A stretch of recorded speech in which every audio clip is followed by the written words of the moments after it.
Bienvenidos, hoy vamos a sumergirnos en una historia que de verdad parece sacada de una película de terror, pero que fue una realidad documentada durante 23 años en Estados Unidos. Una historia terrible. Hablamos de los experimentos médicos en la prisión de Holmesburg, en Filadelfia.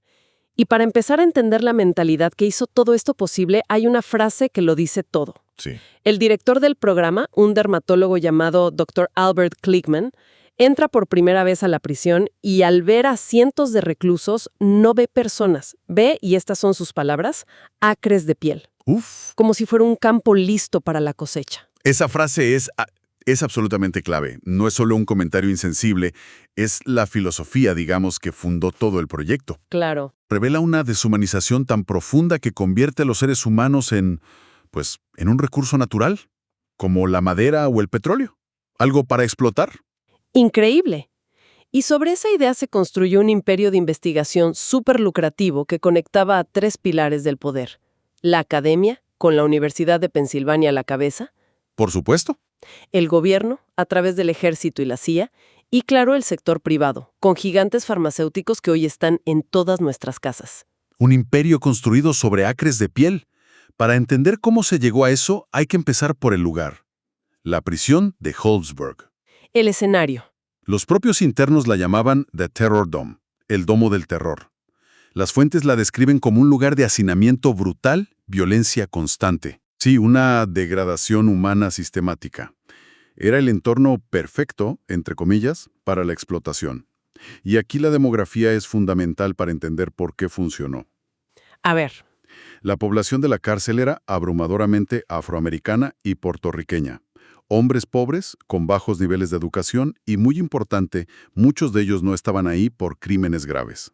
Ah, eso es clave. Estaban en prisión preventiva por delitos menores, simplemente porque no podían pagar fianzas que a veces eran de $100 o $200. Y las cifras que dan las fuentes sobre la participación son alucinantes. Se estima que entre el 80 y el 90% de los internos de Holmesburg participaron en algún experimento. Prácticamente toda la población de la cárcel. Es que, ¿cómo se consigue ese nivel de voluntariado? Ahí es donde entra el concepto de coerción económica. O sea, no fue voluntario en ningún sentido real de la palabra. Claro. Pensemos en el contexto. Un trabajo normal en la prisión, si tenías suerte de conseguirlo, pagaba quizás 15 o 20 centavos al día. Nada. Y de repente llegaba el Dr. Kligman y ofrecía $1 al día solo por tener un parche en la espalda. Y podía llegar a cientos de dólares por estudios más invasivos. Era la única opción. Exacto. Para alguien que necesitaba dinero para jabón, para comida extra, o más importante, para pagar la fianza y salir de ese infierno, pues no era una elección. Era una herramienta de supervivencia. La única salida que les ofrecían era vender su cuerpo a la ciencia sin saber realmente a qué lo estaban sometiendo. Exacto.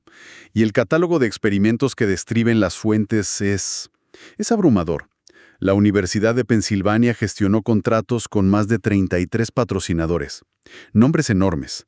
Dow Chemical, Johnson & Johnson, el gobierno de Estados Unidos. ¿Por dónde empezamos?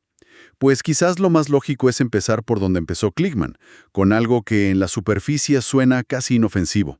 La dermatología, su especialidad. Claro. De hecho, su descubrimiento más famoso y millonario, la tretinoína, que hoy conocemos como retina, la crema antiacné. Sí, y antiarrugas. Esa misma. Se desarrolló y perfeccionó en la espalda de estos reclusos, aplicándoles dosis masivas para ver qué pasaba. Pero no era solo eso. Probaban de todo. Shampoos, desodorantes, polvos para los pies. Pero en las fuentes se ve que el concepto de dermatología se estiró hasta límites terroríficos. Totalmente. Rápidamente pasaron de probar productos a inducir enfermedades. ¿Cómo? Inoculaban deliberadamente a los internos con el hongo de la tiña o el pie de atleta. Les inyectaban el virus del herpes, el de las verrugas. El objetivo era simplemente observar cómo la enfermedad progresaba en un entorno controlado y luego probar tratamientos. Estaban convirtiendo a gente sana en pacientes enfermos para su conveniencia. Exactamente. Ok, infectar gente a propósito ya es un nivel de horror. Pero las fuentes muestran que esto fue solo el principio. El siguiente nivel fue cuando entraron las toxinas industriales. ¿Qué pasó cuando Dow Chemical llegó a Holmesburg? Lo que se hizo con la dioxina es uno de los ejemplos más atroces. A un grupo de reclusos se les inyectó TCDD, que es el veneno del agente naranja, el defoliante de Vietnam. No puede ser. Y las dosis no eran pequeñas. Las fuentes citan que fueron 468 veces superiores a los niveles que la propia Dow consideraba seguros. ¿Y para qué? ¿Cuál era el objetivo? El único propósito científico era observar el desarrollo de una enfermedad de la piel terrible llamada cloracné. Básicamente envenenarlos para tomar notas. Es que eso ya no es un experimento, es un acto de envenenamiento documentado. Y no fue la única empresa. Johnson & Johnson también estuvo involucrada. Sí, y su caso es igual de perturbador. Querían demostrar que sus polvos de talco eran seguros. Para eso, diseñaron un estudio en el que inyectaban asbesto, un conocido carcinógeno letal, directamente bajo la piel de los reclusos. Asbesto. Es dañino.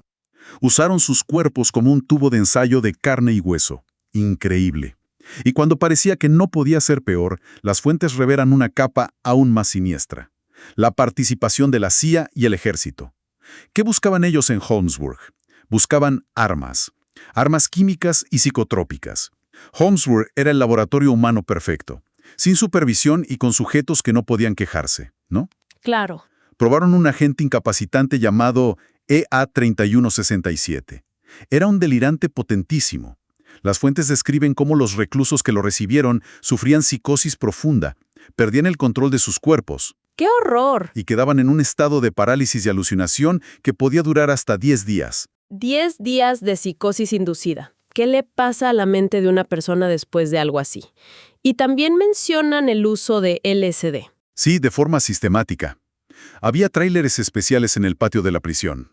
Metían a los internos ahí, les daban dosis altas de LSD y simplemente observaban y filmaban las alucinaciones. El objetivo era claro. Desarrollar armas que no mataran al enemigo, sino que lo neutralizaran mentalmente, que lo volvieran incapaz de luchar. Y además de las drogas y los químicos estaban los procedimientos físicos. Tengo que parar aquí porque algunas de las cosas que leí en las fuentes son difíciles de procesar. No sé si llamarlos procedimientos o directamente tortura. Es una descripción adecuada. Por ejemplo, para estudiar hongos, les arrancaban las uñas de los pies, a menudo sin anestesia adecuada, y aplicaban los cultivos en la herida abierta. No. Para estudiar la sudoración, los forzaban a hacer ejercicio intenso y luego les extirpaban quirúrgicamente las glándulas sudoríparas. Y, quizás lo más grotesco de todo, y esto está muy documentado, fue un experimento de injertos de piel. ¿De qué? Tomaban fragmentos de piel de cadáveres y los cosían en las espaldas de los reclusos vivos para estudiar la respuesta de rechazo inmunológico. Es una lista que parece no tener fin, y cada punto es peor. Lo que me lleva a la pregunta central de todo esto. Ocurrió entre 1951 y 1974, o sea, después de la Segunda Guerra Mundial, después de los juicios de Nuremberg que establecieron un código ético clarísimo. Clarísimo. Precisamente para evitar estas atrocidades. ¿Cómo es posible que lo ignoraran por completo durante más de 20 años? Esa es la contradicción fundamental, ¿no? La defensa, en su momento, fue que los reclusos daban su consentimiento. Firmaban un papel. Claro, el famoso papel. Pero si analizamos esos formularios, eran una farsa. Eran deliberadamente vagos. Nunca especificaban los nombres de las sustancias. Nunca decían, te vamos a inyectar dioxina. Omitían los riesgos. Minimizaban o directamente los omitían. Y como ya dijimos, la coerción económica invalidaba cualquier idea de consentimiento libre. No es consentimiento si la alternativa es la miseria o la violencia. Claro. Si te dicen, firma aquí o quédate en el domo del terror sin dinero para nada, pues no hay elección real. Exactamente. Y aquí es donde la ética médica moderna, que se desarrolló en gran parte como respuesta a escándalos como este y el de Tuskegee, nos da un marco para entender la magnitud de la violación. El informe Belmont. El informe Belmont de 1979, que estableció 3 principios básicos. Y uno de ellos es el de justicia. Este principio dice que los riesgos y beneficios de la investigación deben distribuirse equitativamente. En Holmesburg fue la injusticia en su máxima expresión. A ver, desarróllame eso. ¿Cómo se aplica aquí? Es muy simple. Todos los riesgos, el dolor, las enfermedades crónicas, el daño psicológico, el cáncer, recayeron sobre un grupo vulnerable y marginado. Hombres afroamericanos pobres. ¿Y los beneficios? ¿Y todos los beneficios? ¿Las patentes millonarias como Retina? La seguridad de los productos, el desarrollo de armas, fueron para la sociedad mayoritariamente blanca y para corporaciones multimillonarias. Es un caso de libro de texto de explotación. Y esto encaja en una historia más grande, ¿no? Sí, se enmarca en una larga y trágica historia de apartheid médico en Estados Unidos, donde los cuerpos negros eran vistos, pues, como material de laboratorio, con la creencia racista de fondo de que eran más resistentes al dolor. Y el escándalo fue tan monumental que, cuando finalmente salió a la luz, obligó a cambiar las leyes. Sí, el impacto regulatorio fue enorme. Holmesburg y Tuskegee llevaron directamente a la creación de la subparte C de las regulaciones federales de investigación. ¿Y qué dice esa regulación? Básicamente, establece protecciones especiales y extremadamente estrictas para la investigación con prisioneros. Prohíbe casi todo lo que se hizo en Holmesburg y exige una supervisión externa y un escrutinio ético rigurosísimo. Se crearon barreras para que no volviera a suceder. Exacto. El sistema se vio forzado a hacerlo. Pero esas barreras llegaron demasiado tarde para miles de hombres. El costo humano es incalculable. Y las fuentes lo reflejan en los testimonios de los sobrevivientes.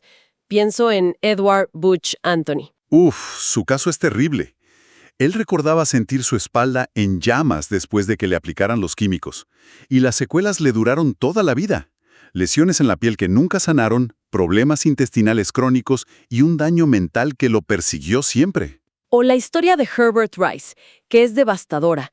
A él le dieron una de esas drogas psicotrópicas sin saber qué era. Le provocó un brote psicótico tan severo que se volvió permanente. Le arruinaron la vida. Totalmente. Su familia se desintegró, perdió su trabajo. A sus 79 años seguía dependiendo de medicación psiquiátrica. El daño no terminó en 1974. Para las víctimas, las consecuencias son generacionales. Y cuando estas víctimas, décadas después, intentaron buscar justicia en los tribunales, se encontraron con un muro. La gran demanda colectiva del año 2000 fue desestimada. Y la razón es quizás la parte más indignante de toda esta historia. Fue por una tecnicalidad legal. El Estatuto de Limitaciones. O sea que el tribunal básicamente dijo, han esperado demasiado para demandar. Esto ignora por completo que las víctimas fueron engañadas. No sabían a qué los habían expuesto. No entendieron el daño hasta mucho después. Es una lógica perversa. Básicamente, el sistema los castigó por haber sido engañados de manera tan efectiva. Exacto. Les dijeron, como tardaron tanto en descubrir el crimen que cometimos contra ustedes, ya no pueden hacer nada. Muchos lo ven como una injusticia técnica, que permitió a instituciones multimillonarias evadir su responsabilidad moral y financiera.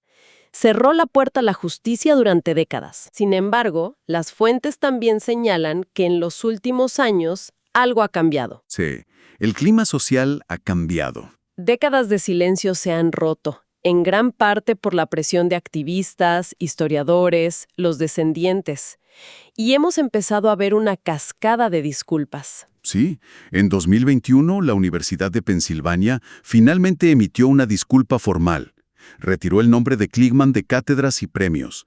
En 2022 fue la propia ciudad de Filadelfia. El alcalde emitió una disculpa histórica reconociendo explícitamente el racismo médico. Incluso revocaron premios que le habían dado. Sí, el College of Physicians of Philadelphia, en 2023, le revocó un premio. Pero las familias dicen que las disculpas, aunque bienvenidas, no son suficientes. No pagan las facturas médicas. Por supuesto. El movimiento ahora está centrado en las reparaciones materiales. En 2023 se creó una fuerza de tarea oficial en Filadelfia para estudiar esto. Y las demandas que están sobre la mesa son muy concretas. ¿Cuáles son? Primero, compensación económica directa. Argumentan que si empresas como Johnson & Johnson y la universidad ganaron miles de millones con patentes como Retin-A, es justo que compartan una parte de esas ganancias. Tiene toda la lógica. ¿Qué más piden? Piden atención médica gratuita y completa de por vida para todos los sobrevivientes. Y por último, algo con una carga simbólica muy potente. Exigen fondos para demoler la prisión de Holmesburg y reclamar ese terreno para la comunidad. Quieren borrar el monumento a su sufrimiento. ¿Y reemplazarlo con un símbolo de sanación? Lo que nos devuelve al panorama general. Holmesburg no fue la obra de un solo científico loco.